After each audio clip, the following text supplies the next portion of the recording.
Hi guys, welcome to Caribbean Blend, and today I have a special meal for you. All right, I'm gonna show you how I make my authentic Jamaican curry goat. All right, and it's about spice, spice, spice. Yes, so here we go. So before you start cooking your curry goat, you wanna wash and season. All right, so without further ado, let's get into this recipe. So right here, as you can see, I put some ginger and some garlic, and I'm putting the curry into the oil. I am blending that in. So you want to blend that in by stirring. And then after that, I'm going to start adding the meat in proportions. Okay? You don't want to dump it off into it because there's, once you season the meat, there's like water from the meat inside of the container. So you don't want to just dump it off in it. You want to put it in portions in. And then you want to, while you're putting it in, you want to blend it in into the curry. All right?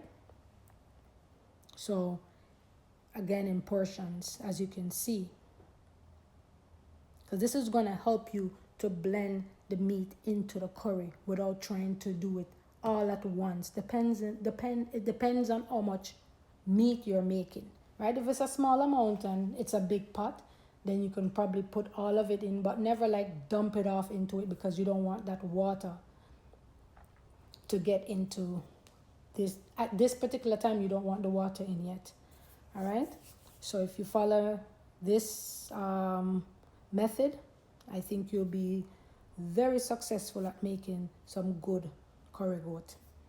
All right, so as you see here, I'm finished with my adding my meat, and now I'm stirring it into the curry.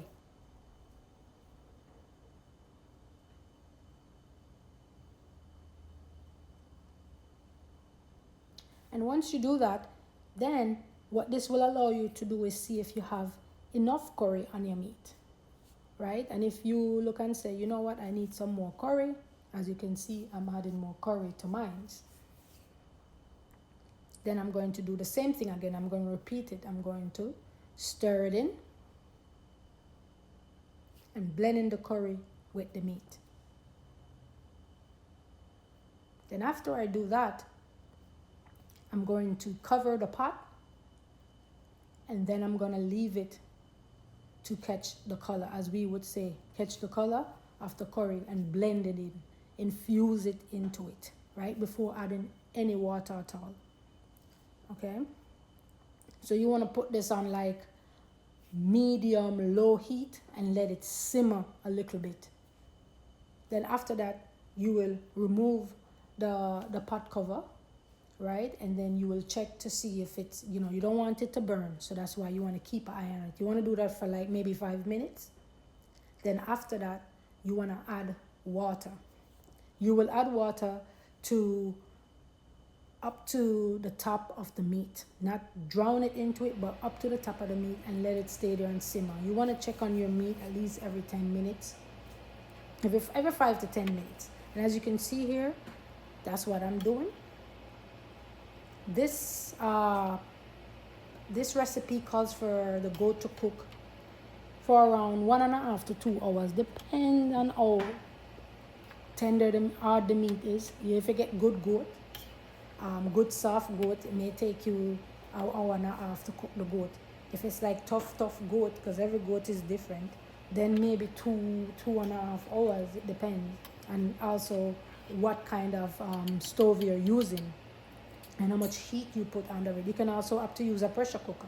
Pressure cooker will cut that time in half, right? So after that, and your meat is cooked, now you want to add more seasoning, right? Green seasoning. So we're going to cut up these green seasoning here and also add some potato.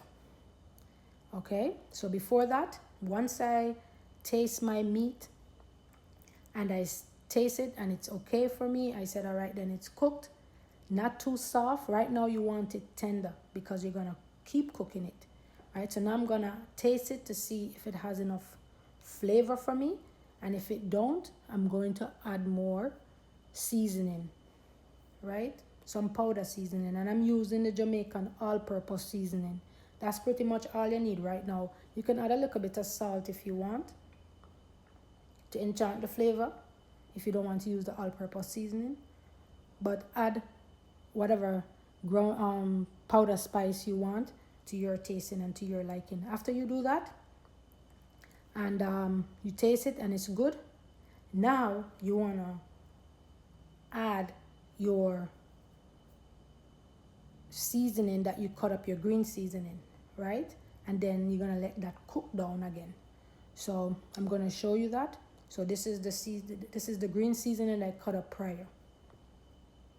I'm gonna add it, right? Scotch bonnet, ginger, onion, scallion, thyme, all right? And some, can't leave out the scotch bonnet. And we're gonna add that with the potato at once, because this is the final step now, right? And then we're gonna leave this to cook down for another 15 minutes until the potatoes are cooked. So this again is on low to medium heat, right? Or medium to low heat, whichever way you wanna put it. And you just wanna let it simmer down. So at this time you want it to simmer and not boil, right? Because you're trying to infuse now all the flavoring, and you want to give the potato and your green seasoning that you just had a time to cook out and dissolve, right?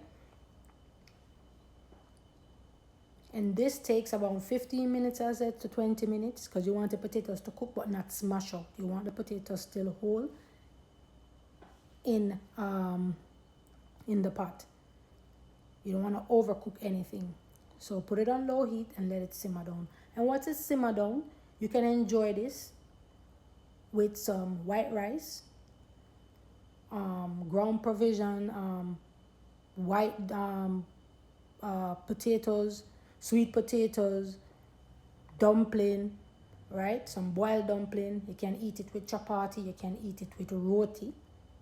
Some people eat it with rice and peas, but I like my curry with white rice, all right?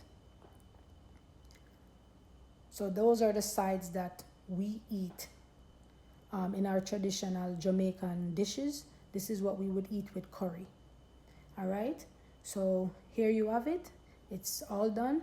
This is a nice flavorful meal, and once you can master the art of cooking curry, I'm telling you, you want to make this all the time for your family, and in any occasion you put on your curry and you put it on the table, it gone. Everybody want to eat it off, right? I make this for my family and they love it, right? So thank you for watching. I hope you subscribe, and I hope you share, and I hope you like, and I'll catch you on the next video.